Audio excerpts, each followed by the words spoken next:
Hi అండి.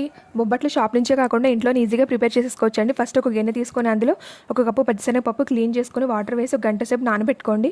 ఇంకొక గిన్నె తీసుకొని అందులో ఒక కప్పున్నర మైదా వేసుకొని ఉప్పు కొంచెం సూజీ రవ్వ వేసుకొని వాటర్ వేసి స్టిక్కీగా కలిపేసుకోండి.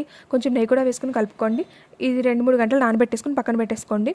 ఇప్పుడు ఒక కుక్కర్ తీసుకొని నానబెట్టుకున్న పచ్చిశనగపప్పు వేసి వాటర్ వేసి 5 విజిల్స్ రానివ్వండి. తర్వాత ఈ పప్పుని మిక్సీలో వేసి మెత్తగా బ్లెండ్ చేసేసుకోండి. ఇప్పుడు స్టవ్ పైన ఒక కళాయి పెట్టి అందులో కొంచెం నెయ్యి వేసుకోండి. కాగిన తర్వాత ఒక కప్పు బెల్లం వేసేసుకొని బెల్లం కూడా బాగా కరిగిన తర్వాత పచ్చిశనగపప్పు కూడా వేసి యాలకుల పొడి కొంచెం నెయ్యి వేసి బాగా దగ్గరికి రానివ్వండి. చల్లారిన తర్వాత ఇట్లా బాల్స్లా చేసి పక్కన పెట్టేసుకోండి. ఇప్పుడు మైదా పిండి చూద్దామండి. ఇది కూడా బాగా నానిపోయింది. ఒక కవర్ తీసుకోండి. దానిపైన మైదా పిండిని వేసి ఇట్లా బాల్స్లా చేసి ఫ్లాట్గా పరుచుకోండి.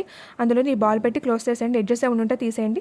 ఇప్పుడు వీడియోలో చూపిస్తున్న విధంగా చపాతీలా చేసి చేత్తో ఒత్తేసుకొని పని మీద 2 వైపులా కాల్చుకున్నారంటే నెయ్యి వేసి మన బొబ్బట్లు రెడీ అయిపోతుంది. చాలా టేస్టీగా ఉంటాయి ఈ బొబ్బట్లు. ఒకసారి ట్రై చేయండి. అలానే ఈ వీడియో మీకు నచ్చినట్టయితే లైక్ చేయండి, షేర్ చేయండి, ప్లీజ్ సబ్స్క్రైబ్ చేసుకోండి, అలానే ఫాలో చేయండి.